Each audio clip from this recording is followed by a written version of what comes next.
Everyone, welcome back to Latent Academy. तो आज की इस वीडियो में हम डिस्कस करेंगे ह्यूमन आई के बारे में। ह्यूमन आई आखिरकार क्यों इम्पॉर्टेंट है, इसका क्या ऐसा इंफॉर्मेशन है जो हमारे एग्ज़ाम्स के लिए बहुत ही इम्पॉर्टेंट है। इन सारे चीज़ों के बारे में डिस्कस करने वाले हैं और हम आई के डिफेक्ट्स के बारे में भी डिस्कस करने वाले हैं कि कौन कौन से डिफेक्ट्स की वजह से आई में प्रॉब्लम होती है। तो चलो आज हम ह्यूमन आई को बहुत ही अच्छे तरीके से पढ़ते हैं और समझते हैं कि ह्यूमन आई के पीछे क्या राज है, क्या सारी प्रॉब्लम्स है या फिर क्या सारे सॉल्यूशंस हैं, इन सब के बारे में। तो अगर आपको वीडियो पसंद आई हो तो प्लीज़ लाइक करें, शेयर करें एंड सब्सक्राइब करें, क्योंकि आप सभी में से सारे लोग हैं जो वीडियो को देखते तो ज़रूर है पर उसको सब्सक्राइब नहीं करते हैं।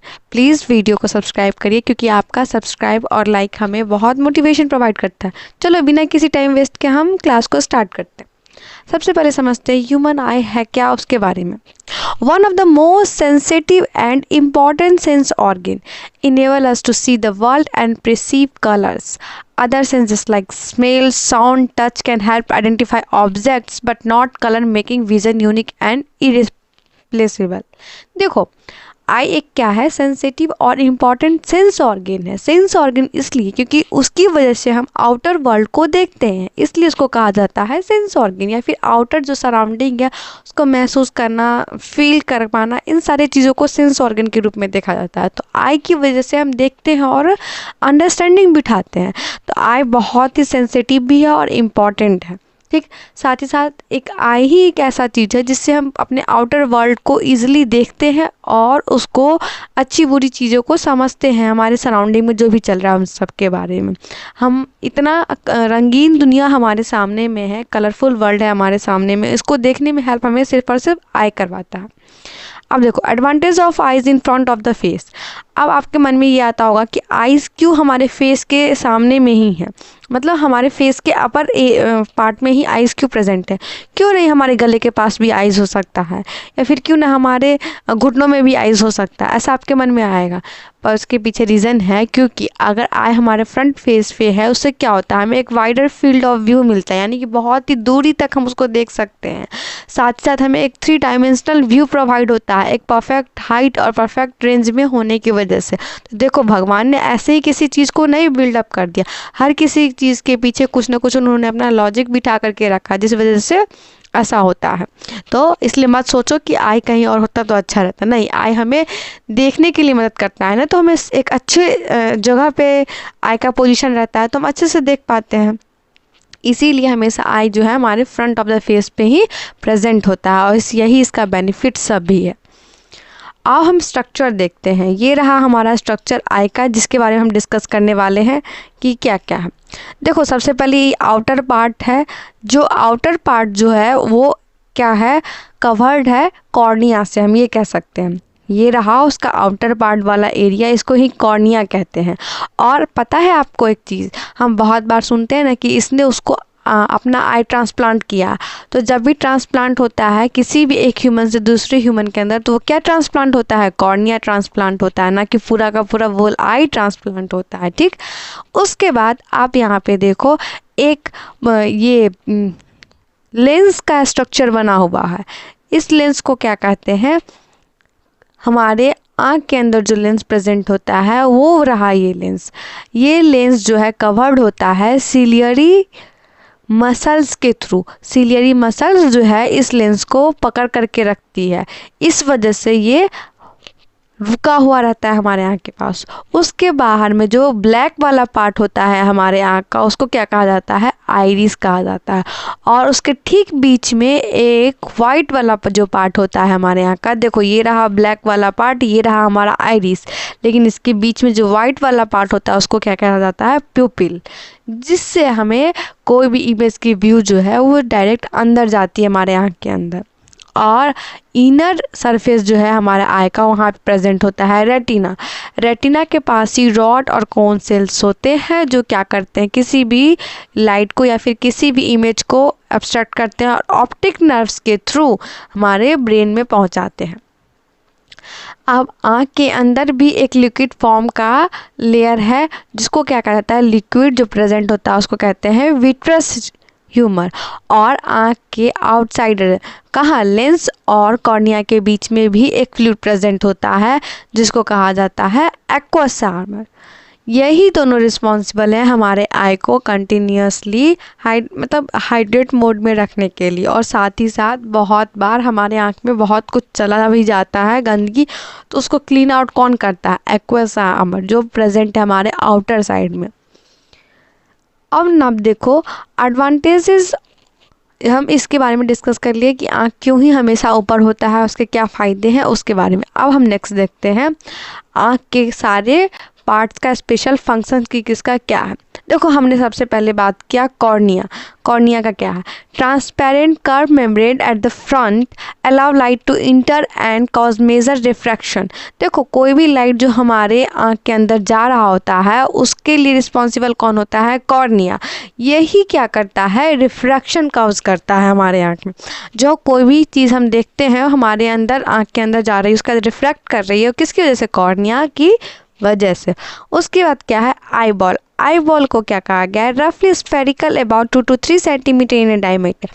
आई बॉल कम्प्लीटली, एक आई बॉल एक ऐसा स्ट्रक्चर है हमारे आँख का जो हमारे आँख में प्रेजेंट होता है एक सर्टेन एरिया में। ये मूवमेंट में हेल्प करवाता है, तो इसको क्या बोला गया है, स्फेरिकल शेप का है और इसका डायमीटर 2.3 सेंटीमीटर है। आई बॉल कोई खास चीज़ नहीं है लेकिन कॉर्निया बहुत इंपॉर्टेंट है। नेक्स्ट देखते हैं आइरिस। आइरिस क्या होता है, coloured muscular diaphragm behind the cornea controls प्यूपिल size and regulates light entry. देखो आइरिस जो है वो हमारे आँख के अंदर जो ब्लैक वाला पार्ट होता है उसको ही आइरिस कहा जाता है। ये क्या किया रहता है ना कि हमारे कॉर्निया के पीछे होता है, और ये क्या करता है, हमारे आँख के अंदर जो लाइट आता है उसको कंट्रोल करता है, प्यूपिल का साइज़ इंक्रीज और अप और डाउन करके। अब मैं आपको एक एग्जांपल देके समझाती हूँ। आप सभी लोग एक बात नोटिस की होगी अपने लाइफ में, ठंड के मौसम में अगर आप धूप में बहुत देर तक बैठते हो तो वहाँ क्या होता है, आपका प्यूपिल जो होता है वो बहुत ही श्रिंक कर जाता है, यानी कि छोटा हो जाता है। छोटा हो जाने के पीछे रीज़न ये होता है कि बहुत मैक्सिमम लाइट में आप बैठे हुए रहते हो, तो उस टाइम में उतना ज़्यादा मतलब जो है आइरिस जो है वो फैला हुआ नहीं होता है, छोटा होता है। लेकिन जब भी आप धूप में से अपने घर में आते हो तो आपको अपने घर की चीज़ें दिखाई नहीं दे रही होती। उसके पीछे रीज़न क्या होता है, क्योंकि आपके आइरिस का साइज़ छोटा होता है, और जब आप थोड़े से कम लाइट में आते हो उस वक्त में क्या होता है, आइरिस जो है वो अपना साइज़ इंक्रीज करता है। आइरिस ही जो है लाइट को एब्जॉर्ब कर रहा होता है हमारे आँख के अंदर, जिससे वो रेटिना पे जाएगा। तो इसके लिए आइरिस इम्पॉर्टेंट है। क्यों, क्योंकि कंट्रोल करता है प्यूपिल के साइज़ को, किस लिए, लाइट की एंट्री के लिए। ठीक है, अब प्यूपिल क्या है उसके बारे में देखते हैं। Pupil opening in the iris adjust to control light entering the eye. जो हमारा आँख जो है बड़ा और छोटा हो रहा है लाइट के एंट्री और आउटसाइड जाने से, उसी को क्या कहते हैं, प्यूपिल। लेंस देखो, लेंस क्या होता है, लेंस ट्रांसपेरेंट क्रिस्टलाइन लेंस है, fine tunes focal length to focus image on retina. Lens क्या करता है, कोई भी इमेज को फोकस करवाता है कहाँ पे, हमारे रेटिना पे। रेटिना पे क्या प्रेजेंट है, रॉड्स एंड कोन सेल्स, जो क्या करते हैं ऑप्टिक नर्व की हेल्प से हमारे ब्रेन तक उस इमेज को पहुँचाते हैं। नेक्स्ट देखते हैं रेटिना। रेटिना क्या होता है, retina lens system forms an image on a light sensitive screen called the retina. Lens जो है वो फॉर्म करता है इमेज को कहाँ पे, रेटिना पे। रेटिना के पास लाइट सेंसिटिव स्क्रीन है जो क्या करता है, उस इमेज को रॉड और कोन सेल्स की हेल्प से एब्जॉर्ब करता है और कन्वर्ट कर देता है सिग्नल के रूप में, जो कहाँ चला जाता है, ऑप्टिक नर्व की हेल्प से हमारे ब्रेन के पास। नेक्स्ट देखते हैं रॉड एंड कोन्स। रॉड और कोन्स का क्या काम होता है उसके बारे में। रॉड क्या करता है, detect in dim light responsible for black and white vision. रात के वक्त में मोस्टली रॉड सेल्स जो है वो फंक्शनिंग होते हैं। और कोन्स क्या होता है, ये डिटेक्ट करता है ब्राइट लाइट को, ये रिस्पॉन्सिबल होता है कलर विजन के लिए। अब आपको रॉड एंड कोन्स याद कैसे रहेगा, देखो C4 colour and C4 cons, इस वजह से आप याद रखना कि कलर और कोन्स मतलब सेम होता है। ठीक, और ठीक। कोन्स का उल्टा रॉड होता है, जो रॉड सिर्फ और सिर्फ ब्लैक एंड वाइट देखता है, कोन्स जो है कलरफुल वर्ड देखता है। नेक्स्ट देखते हैं स्केलरा। स्केलरा क्या है? Tough white outer covering protects and maintain the I shape. देखो स्केलरा जो है वो पूरा वाइट वाला पार्ट जो हमारा होता है आँख के अंदर, उसको स्केलरा कहते हैं। ये क्या करता है? आउटर कवरिंग में प्रेजेंट होता है। ये कहीं ना कहीं हमारे आई के शेप को मेंटेन करता है, इसलिए स्केलरा प्रेजेंट रहता है। नेक्स्ट देखते हैं ऑप्टिक नर्व। ऑप्टिक नर्व क्या करता है? Carry signal from retina to the brain for image formation. Optic nerve जो है वो क्या करता है? सिग्नल को लेता है रेटिना से और कहाँ इंफॉर्मेशन को पहुँचाता है? हमारे ब्रेन के अंदर।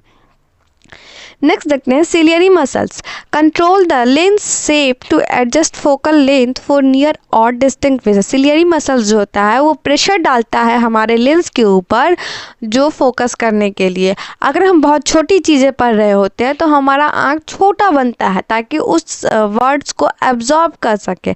तो उसके लिए उस छोटा बनाने के पीछे रिस्पॉन्सिबल कौन होता है? हमारे लेंस को सिलियरी मसल्स होता है, और सिलियरी मसल्स ही जो होता है हमारे लेंस को होल्ड करके रखता है। नेक्स्ट देखते हैं एक्वस ह्यूमर। एक्वस ह्यूमर क्या है?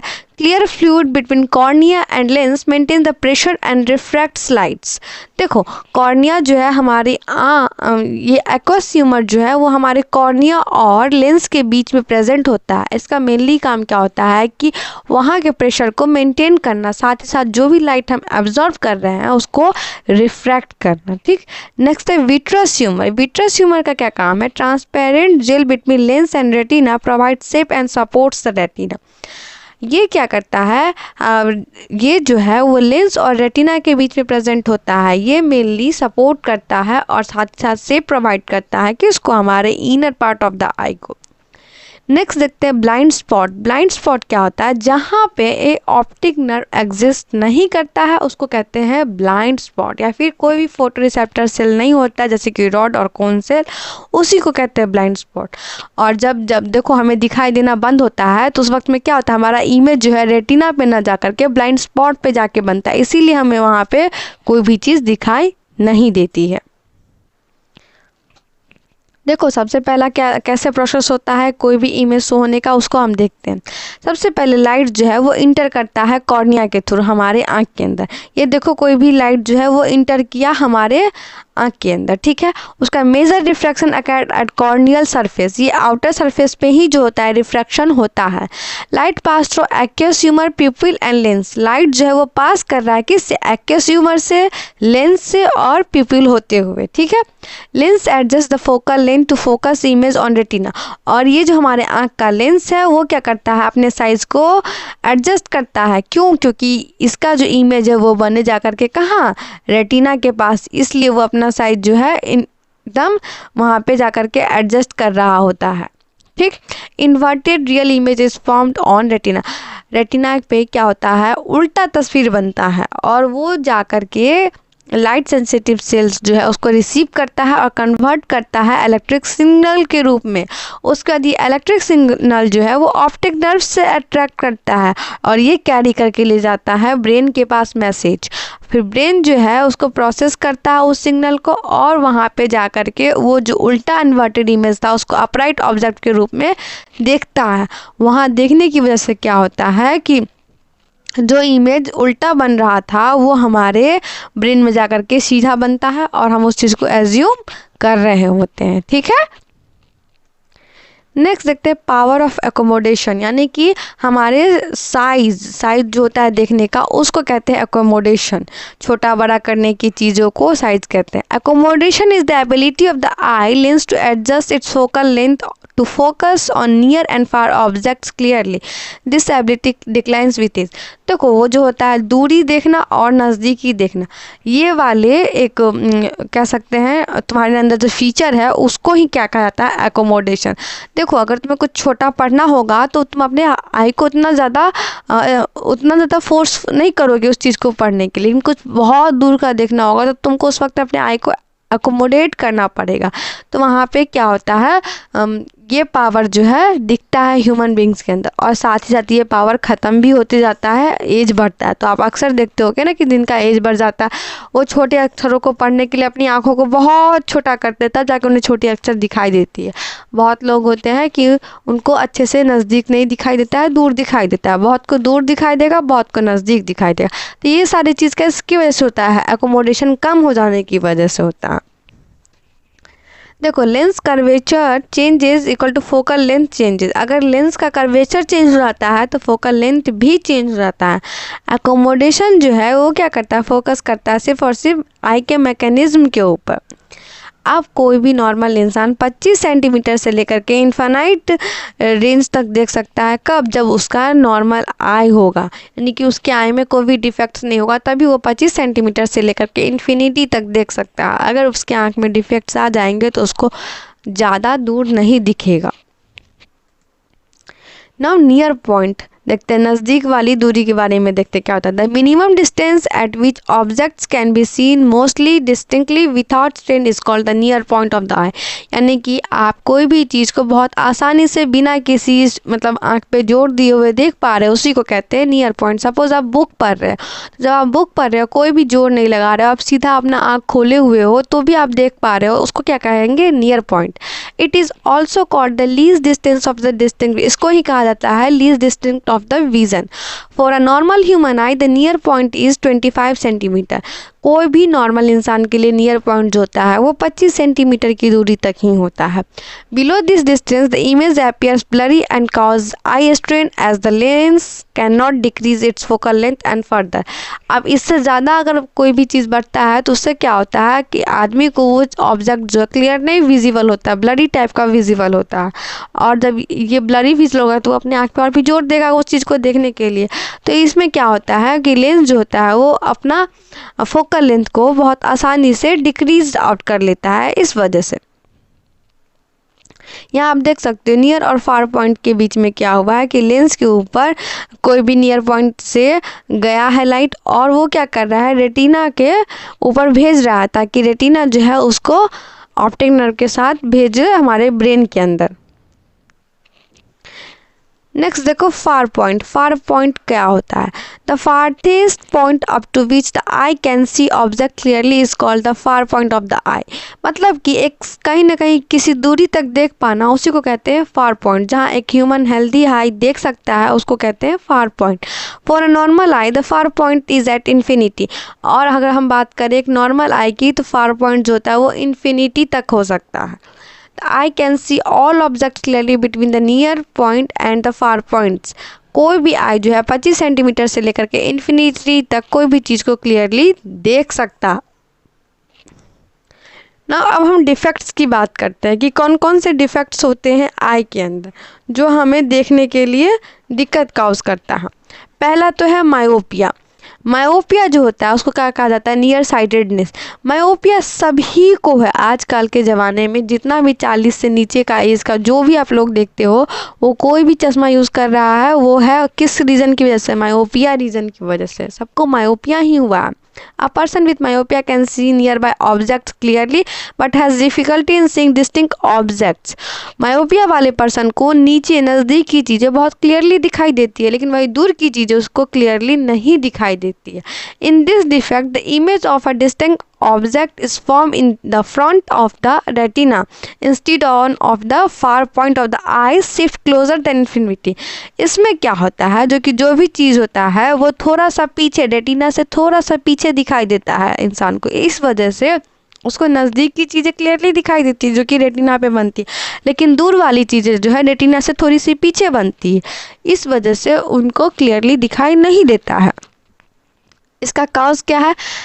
आई का जो कर्वेचर है वो बहुत ही ज़्यादा एक्सेसिव हो जाने की वजह से ऐसा होता है। Elongation of the eye ball, और कई बार हमारे आई बॉल का साइज़ भी बढ़ता है, इस वजह से भी होता है। देखो हमारा आई का साइज़ बढ़ता है लेकिन हमारे लेंस का साइज़ कभी भी नहीं बढ़ता। हमारा लेंस जो है वो रेसिस्टेंट होता है, मतलब कभी भी बढ़ ही नहीं सकता। इसका करेक्शन क्या होता है? Myopia is corrected using a convex lens, the concave lens. Myopia जो है वो ठीक कैसे होगा? कनकेव लेंस का यूज़ करके। कनकेव लेंस क्या करता है? डाइवर्स करता है किसी भी कोई भी आउटर साइड का रेज को। It spread of the incoming light rays so that they focus directly on the retina allowing the person to see distinct object clearly.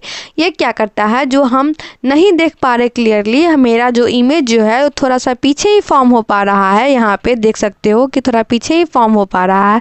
तो उस वक्त में क्या होता है, अगर हम कॉन्केव लेंस का यूज़ करते हैं तो वो क्या करता है, डाइवर्स करता है हमारे उस इमेज को, और कहाँ पहुँचा जाता है, हमारे रेटिना के पास पहुँच जाता है। और जब रेटिना के पास पहुँच जाता है तो ऑप्टिक नर्व की हेल्प से हमारे ब्रेन्स में भी पहुँच जाता है वो इमेज। तो इसको ठीक करने का तरीका है कॉन्केव लेंस का यूज़ करना। नेक्स्ट देखते हैं हाइपरमेट्रोपिया। हाइपरमेट्रोपिया क्या होता है, ये होता है फार साइटेडनेस, यानी कि ऐसा पर्सन जिसको हमेशा नज़दीक की चीज़ें बहुत ही मुश्किल से दिखे पर दूर की सारी चीज़ें ठीक से दिख रही होगी। ये अक्सर होता है 40 साल के बाद। ऐसा बहुत लोगों में देखा गया है कि उनको नज़दीक की दृष्टि ठीक रहती है लेकिन दूर वाली जो देखने वाली दृष्टि होती है जो खराब हो जाती है, उसको क्या कहा जाता है, हाइपरमेट्रोपिया। ये कैसे होता है, इसमें क्या होता है, फोकल लेंथ जो होता है वो बहुत ही ज़्यादा छोटा हो जाता, मतलब पहले के मुकाबले में फोकल लेंथ बहुत ज़्यादा छोटा हो जाता है। और इसमें साथ ही साथ इसका पीछे दूसरा रीज़न क्या है, आई बॉल भी छोटा हो जाने की वजह से। हम जब मेट्रोपिया पर रहते हैं तो उस वक्त में क्या होता है, आई फोकल लेंथ जो होता है वो क्या हो जाता है, बहुत ही ज़्यादा हमारे यहाँ छोटा होता है। इस वजह से इसमें क्या होता है, बहुत ज़्यादा बड़ा हो जाता है आई लेंथ, ठीक है। इस वजह से यहाँ पे हम फोकस नहीं कर पाते हैं अपने रेटिना के ऊपर। तो इसमें क्या होता है, हम इसको ठीक करने के लिए यूज़ करेंगे कन्वेक्स लेंस का, जो क्या करता है, कन्वर्स करता है किसी भी रे ऑफ लाइट को, जो क्या करेगा, रेटिना के ऊपर फोकस बनाएगा और हमें क्लियर विज़न देगा। यहाँ देखो, आप फिगर में देख के ईजिली समझ सकते हो। देखो, ये जब हम नियर पॉइंट की बात करते हैं तो नियर पॉइंट में क्या होता है, कोई भी रे अगर आ रहा है तो डायरेक्टली वो मतलब अपने आप में कन्वर्स करके रेटिना पे जा रहा है। लेकिन जब हमको हाइपरमेट्रोपिया हो जाएगा उस टाइम में क्या हो जाएगा, जो रेटिना पे बनने वाला था इमेज वो रेटिना से पीछे जा कर के बनेगा। तो यहाँ पे कोई भी ये नहीं है रिसेप्टर सेल जो इस चीज़ को रिसीव कर सके, तो हमें इमेज नहीं क्लियरली शोन होगा कहाँ, हमारे नज़दीक वाली चीज़ों का। तो हम उस वक्त में क्या यूज़ करेंगे, कन्वेक्स लेंस का यूज़ करेंगे। कन्वेक्स लेंस क्या करेगा, वो जो है कन्वर्स करा करके उस रे ऑफ लाइट को हमारे रेटिना पे पहुँचाएगा जहाँ रिसेप्टर सेल्स प्रेजेंट होते हैं, ठीक है। अब देखो कैटरेक्ट। कैटरेक्ट क्या होता है, a condition in which crystalline lens of eye becomes milky and cloudy due to the growth of membrane over it. It generally occur in older adults. This causes partially or complete loss of vision. Vision can be restored through the cataract surgery. देखो, cataract को basically मोतियाबिंद कहा जाता है, यानी कि जो आपकी मोती, यानी कि ये जो आपकी होती है ना, ये प्यूपिल वाली एरिया, सॉरी आइरिस वाली, प्यूपिल के अंदर जो ये आइरिस वाली एरिया होती है, इसके ऊपर जो है एक क्लाउडी स्ट्रक्चर आ जाता है, यानी कि बहुत ही पतला सा जालीदार वाला स्ट्रक्चर आ जाता है। अब बताओ, कोई तुम्हारा देखने के लिए तुम्हारा जो मेन सिस्टम है उसी के ऊपर ब्लॉकेज डाल दे तो ऑब्वियस सी बात है तुमको कोई भी विज़न क्लियर नहीं होगा, तुम लॉस कर दोगे विज़न को। तो आप ये चीज़ देखते होगे, ये केस जो है मोस्टली क्या होता है, बहुत ज़्यादा ओल्डर लोगों में ही होता है, जो बूढ़े होते हैं उनके अंदर बहुत ज़्यादा देखा जाता है। और बहुत बार ये अब तो बहुत कॉमन हो गया है, बहुत लोग इसको 1 से 2 दिन की आई सर्जरी में ही इसको क्लीन आउट करवा लेते हैं और फिर उनका जो नॉर्मल रेंज होता है वो बिल्कुल ठीक हो जाता है, ठीक है। ये हमेशा सर्जरी से ही सही होता है। नेक्स्ट देखते हैं अब हम प्रिज्म के बारे में कि प्रिज्म क्या होता है। Prism is a transparent refracting medium bounded by at least 2 lateral surfaces inclined at each other at a certain angle। देखो, प्रिज्म क्या है, एक ट्रांसपेरेंट रिफ्रैक्टिव मीडियम है जो क्या करता है, 2 लेटरल सरफेस को बाउंस करता है, ठीक है। इससे क्या होता है कि कोई भी चीज़ जो है वो अगर बाउंस हो रहा है तो किसी न किसी सर्टेन एंगल पे ही फॉर्म होगा। It consist of 2 triangular basis and 3 rectangular lateral surface है। ये क्या करता है, 2 ट्रायंगुलर बेस को कंसिस्ट करता है, साथ साथ 3 रेक्टेंगुलर सरफेस को भी करता है। Refraction of monochromatic light through a prism, the angle between the two lateral faces of the prism is known as the angle of the prism. अब एंगल ऑफ द प्रिज्म क्या होता है, दो lateral face होता है हमारे prism का, उसको ही हम कहते हैं एंगल ऑफ द प्रिज्म। और एंगल ऑफ डेविएशन क्या होता है, angle of deviation is the angle between the direction of the incident ray and the direction of the emergent रे after light pass through the prism. कोई भी direction जो emergent रे होगा सो और एक इंसिडेंट रे होगा सो, दोनों को मिला करके ही कहते हैं एंगल ऑफ डेविएशन। ठीक है, ये जो होता है हमेशा एयर से ग्लास के अंदर दिखता है। एयर से ग्लास के अंदर जो जब दिखेगा तो क्या करेगा, बेंड हो जाएगा नॉर्मल की तरफ, और भाई जब ग्लास से एयर की तरफ दिखेगा तो उसमें क्या हो जाएगा, बेंड हो जाएगा कहाँ, नॉर्मल से दूर हो करके। ठीक है, नेक्स्ट देखते हैं dispersion of white light by prism. अगर हम वाइट लाइट को पास आउट करते हैं प्रिज्म के अंदर से तो क्या होता है, ये एक फिनोमेना है वाइट लाइट को स्प्लिट करने का। इसके अंदर कंस्टिट्यूएंट कलर शो होता है अगर हम डिस्पर्सन शो करते हैं वाइट लाइट का प्रिज्म के अंदर तो इसमें मोनोक्रोमेटिक लाइट्स दिखते हैं जो किस तरह के होते हैं, विब्जियोर टाइप के होते हैं। ठीक है, विब्जियोर इसलिए क्योंकि उसके अंदर violet, indigo, blue, green, yellow, orange और रेड, ये सारे कलर्स जो है 7 कलर्स वाइट लाइट के स्प्लिट होने की वजह से दिखते हैं। कॉजेज ऑफ डिस्पर्सन, अब डिस्पर्सन कैसे होता है, और ये विब्जियोर जो है ऐसा ही सेम लाइट का डिस्पर्सन हम देखते हैं जब बारिश होती है और बारिश के दौरान ही थोड़े थोड़े बादल लगे हुए होते हैं और सन आ जाता है, तब डिस्पर्सन की प्रोसेस शो होती है और हमें रेनबो शो होता है। In a vacuum and air light rays of all colours travel at the same speed, क्योंकि इसमें सारे लाइट रेज जो है वो ट्रेवल कर रहे होते हैं एक सर्टेन स्पीड में, इस वजह से ऐसा डिस्पर्सन शो होता है। However in other medium they travel at different speed and bend at different angle causing light to disperse into constituent colours. और सब में क्या होता है कि लाइट जो है अपने अपने हिसाब से पास आउट होता है, उसका अपना अपना स्पीड होता है तो अपने अपने हिसाब से बेंड करता है, लेकिन इसमें एक सर्टेन स्पीड होता है, इस वजह से वो क्या करते हैं, सेम स्पीड की वजह से वहाँ पे शो करते हैं dispersion. Red light has the maximum wavelength and violet light has the minimum wavelength. Red light के पास सबसे ज़्यादा वेवलेंथ होता है, वही वायलेट के पास सबसे कम वेवलेंथ होता है। In any medium, red light travels the fastest and deviates the least, while violet travels the slowest and deviates the most. देखो इसमें क्या हम देखते होंगे अक्सर जब भी हम ट्रेन में सफ़र करते होंगे या फिर हम रेड लाइट को ही क्यों ज़्यादा इम्पॉर्टेंट मानते हैं, क्योंकि रेड लाइट बहुत ज़्यादा ही डेविएट करता है, बहुत कम मतलब कम से भी ज़्यादा डेविएट करता है। किसी भी खतरे की घंटी के लिए हम रेड लाइट का इसीलिए यूज़ करते हैं कि अगर खतरा है तो दूर से ही पता चल जाए कि इसमें खतरा है, लेकिन वही वायलेट लाइट कोई ज़्यादा जल्दी डेविएशन शो नहीं करता है, इसलिए वो बहुत ही लेट डेविएशन शो करता है। ये रहा हमारा फॉर्मूला। वेवलेंथ और वेलोसिटी जो दोनों है वो क्या है, डायरेक्टली प्रोपोर्शनल है, लेकिन डेविएशन जो है वो इनडायरेक्टली प्रोपोर्शनल है वेवलेंथ और वेलोसिटी के। नाउ हम देखते हैं इलेक्ट्रोमैग्नेटिक स्पेक्ट्रम। इलेक्ट्रोमैग्नेटिक स्पेक्ट्रम जो है इसका विजिबल लाइट रेंज जो होता है वो 400 नैनोमीटर से लेकर के 700 नैनोमीटर की वेवलेंथ में बना हुआ होता है। 400 नैनोमीटर जो होता है वो किसका होता है, वायलेट का। भाई 700 नैनोमीटर किसका होता है, रेड का। तो जो 400 है वो बहुत ही शॉर्टेस्ट वेवलेंथ है और जो 700 है वो लॉन्गेस्ट वेवलेंथ है, इसी वजह से तो हम हमेशा यूज़ करते हैं रेड लाइट का डेंजर जोन में। नाउ न्यूटन्स प्रिज्म एक्सपेरिमेंट के बारे में देखते हैं। Sir Isaac Newton show that sunlight is made up of 7 colours by passing it through a prism to form a spectrum. उन्होंने बताया कि सनलाइट जो है वो 7 कलर से बना हुआ है। कैसे इस बात को प्रूव किया, प्रिज्म के अंदर से ही लाइट को पास करा के। He then used a second inverted prism to recombine the colours back into white light proving the white light is mixture of all 7 colour. देखो उन्होंने क्या किया, बेसिकली दो ट्रायंगल प्रिज्म का यूज़ किया। ठीक है, पहले तो वाइट लाइट को पास आउट कराया, उसमें क्या हुआ 7 कलर्स रिफ्लेक्ट हुए, फिर उस 7 कलर्स को जो है एक वाइट लाइट पे पास आउट करवाया तो वहाँ पे एक सिंगल वाइट लाइट निकला। तो उन्होंने बताया कि ये सन का जो वाइट लाइट हमें मिल रहा होता है वो मिक्सचर है किसके, 7 कलर्स का। अब रेनबो का फॉर्मेशन देखते हैं। A rainbow is a natural example of dispersion. Dispersion का नेचुरल एग्जाम्पल क्या है, rainbow. It forms in the sky after rainfall when the sun is shining.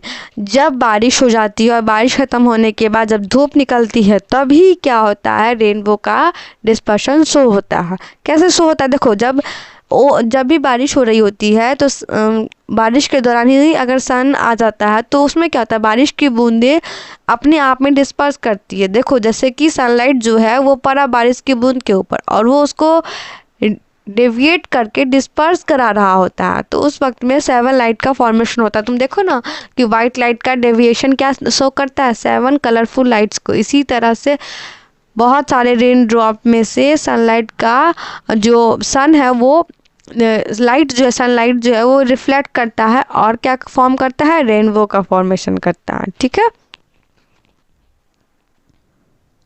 और एक चीज़ याद रखना, रेनबो जो है वो हमेशा फॉर्म कैसे होगा, opposite the direction of the sun. अगर सन ईस्ट में है तो रेनबो कहाँ फॉर्म होगा, वेस्ट में। अगर सन वेस्ट में है तो रेनबो फॉर्म होगा ईस्ट की तरह।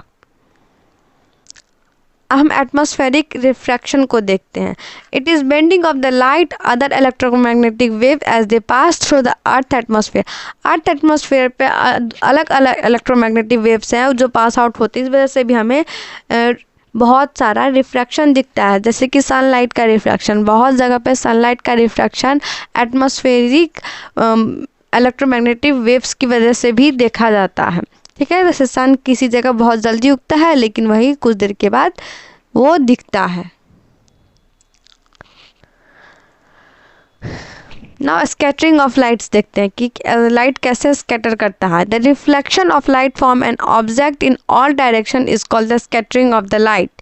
जब कोई भी लाइट फॉर्म होता है और वो स्प्रेड आउट होता है एकदम वास्ट तरीके से, उसको क्या कहते हैं, स्कैटरिंग ऑफ द लाइट। जैसे कि सुबह का सूरज का उगना, सूरज उगते ही बहुत ही एकदम फास्टली तरीके से स्कैटर्ड होता है, तो उसको क्या कहते हैं, स्कैटरिंग ऑफ लाइट। जिसमें क्या होता है, बहुत सारे छोटे छोटे ब्लू लाइट प्रेजेंट्स होते हैं पार्टिकल्स के फॉर्म में और वो बहुत ही ज़्यादा फैलते हैं।